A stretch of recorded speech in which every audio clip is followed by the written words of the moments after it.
Hello दोस्तों, नमस्ते, प्रणाम। सभी का स्वागत है खुशबू यादव अधिगीत के चैनल पर, खुशबू ऑफिशियल के चैनल पर। तो आप लोगों के बीच में हम लोग विवाह उठान गीत सुनाने जा रहे हैं, जो ललनवा गीत बोला जाता है।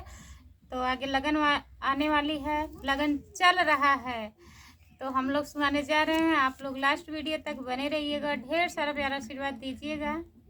तो कैसा लगेगा गाना कमेंट में ज़रूर बताइएगा। ओढ़ी पाहिने दुल्हे ठाड़ी भइले मड़ाए, ठाड़ी भइले मड़ाए। अरे पापा से मंगैया आशीर्वाद रे लालनवा।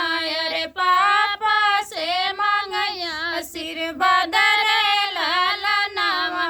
जुग जुग जिए बेटा तोर ससुररिया। अरे तोरी ससुररिया। अरे सोने मौरू होला तोर बिया रे लालनवा। अरे सोने मौरू होई है तोर बिया रे लालनवा। ओढ़ी पाहिनी दुल्हे ठाड़ी भइले मड़ाए। अरे ठाड़ी भइले मड़ाए। अरे चाचा से मंगैया आशीर्वाद रे लालनवा। अरे चाचा से मंगैया आशीर्वाद रे लालनवा। जुग जुग जिया बेटा तोर ससुररिया। अरे तोर ससुररिया। अरे सोने मौरू होला तोर बिया रे लालनवा। अरे सोने सेहरा होई है तोर बिया रे लालनवा।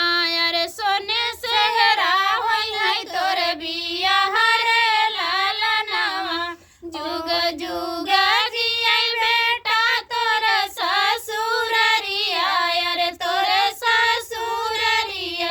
अरे सोने सेहरा होई है तोर बिया रे लालनवा। अरे सोने सेहरा होई है तोर बिया रे लालनवा। ओढ़ी पाहिने दुल्हे ठाड़ी भइले मड़ाए। अरे ठाड़ी भइले मड़ाए। अरे भैया से मंगैया आशीर्वाद रे लालनवा। अरे भैया से मंगैया आशीर्वाद रे लालनवा। जुग जुग जियै भैया तोर ससुररिया। अरे तोर ससुररिया। अरे सोने जामा होई है तोर बिया रे लालनवा। अरे सोने जामा होई है तोर बिया रे लालनवा।